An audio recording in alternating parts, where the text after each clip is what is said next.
Honey, can you perceive it? Perceive what? Our neighbor. I think he's frying plantain. No, baby, I can't. Please now, go and beg.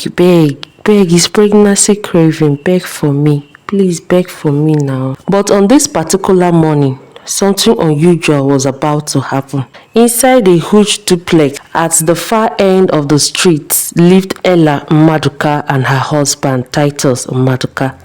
Their house stood out not just for its size, but for its quiet elegance. The compound was spacious, with trimmed hedge and a tiled walkway that gleamed even under the soft morning light. It was the kind of home people pointed at when they spoke of success. And Titus Maduka was, without question, a successful man.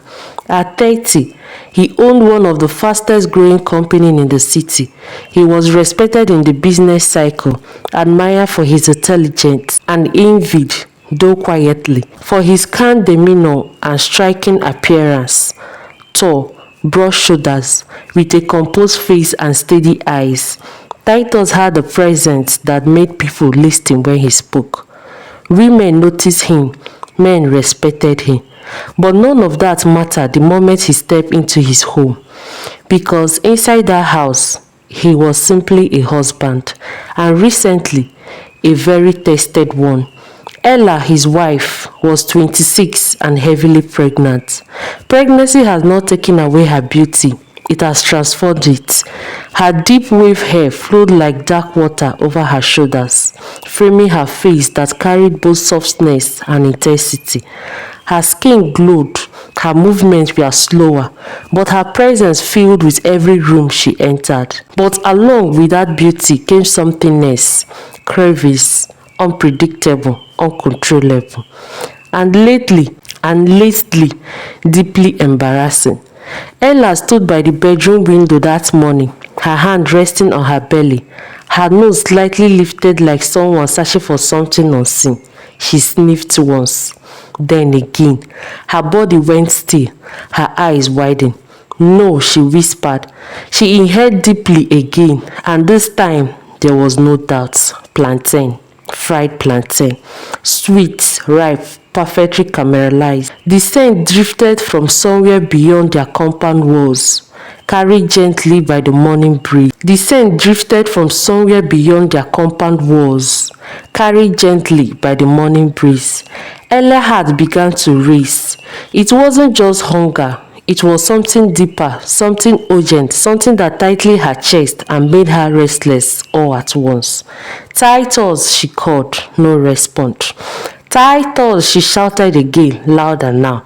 Moments later, he appeared at the doorway. What is it? He asked, immediately alert. Ella turned to him, her eyes already moist.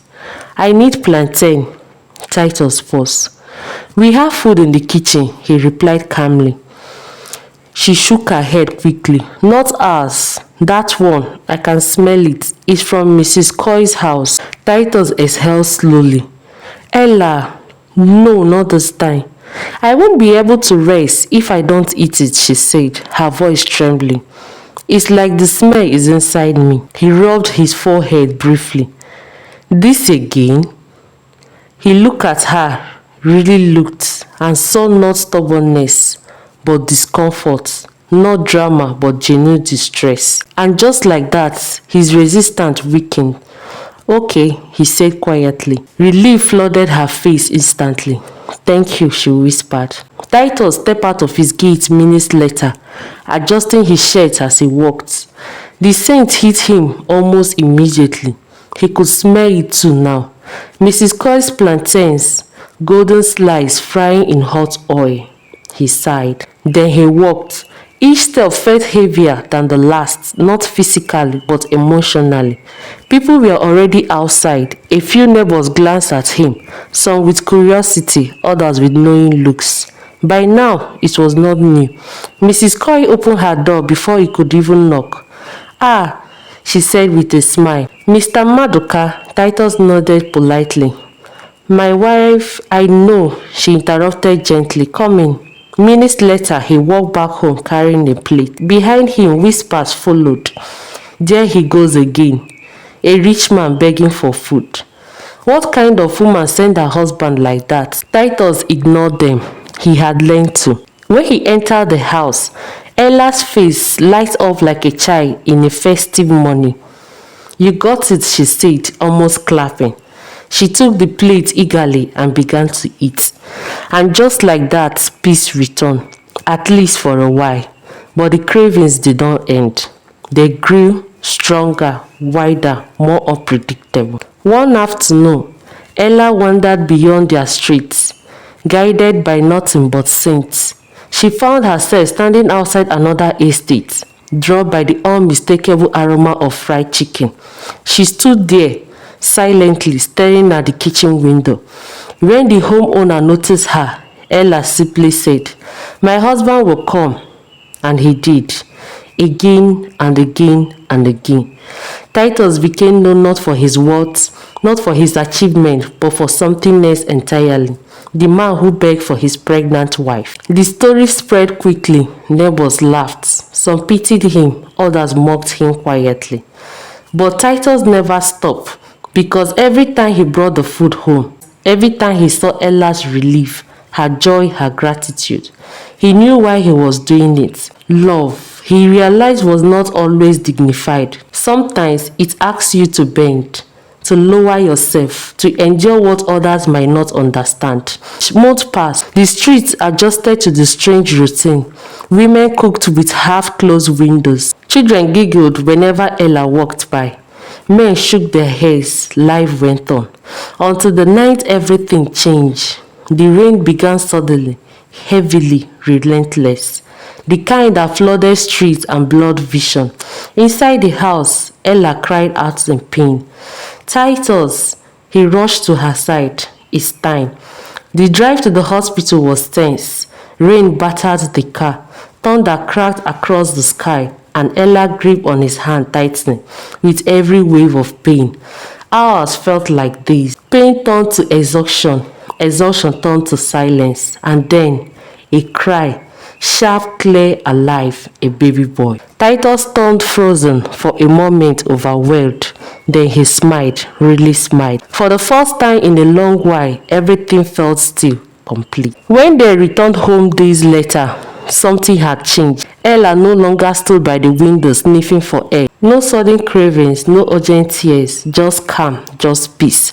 And slowly, the neighborhood noticed. One evening, as women gathered outside, someone laughed when Mrs. Coy said loudly, "We can finally cook in peace."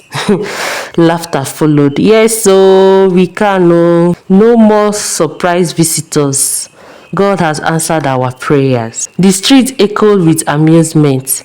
But inside the house, Titus sat quietly, holding the son. Ella rested beside him, her head gently leaned on his shoulder. "I am sorry," she said softly, "for everything, for the embarrassment." Titus shook his head. "No," he replied, "don't be." He looked down at their child, then back at her. "It was worth it." She smiled faintly. And in that moment, the laughter outside didn't matter. The whisper didn't matter. The embarrassment didn't matter. Because what remained was something deeper, something stronger, something real.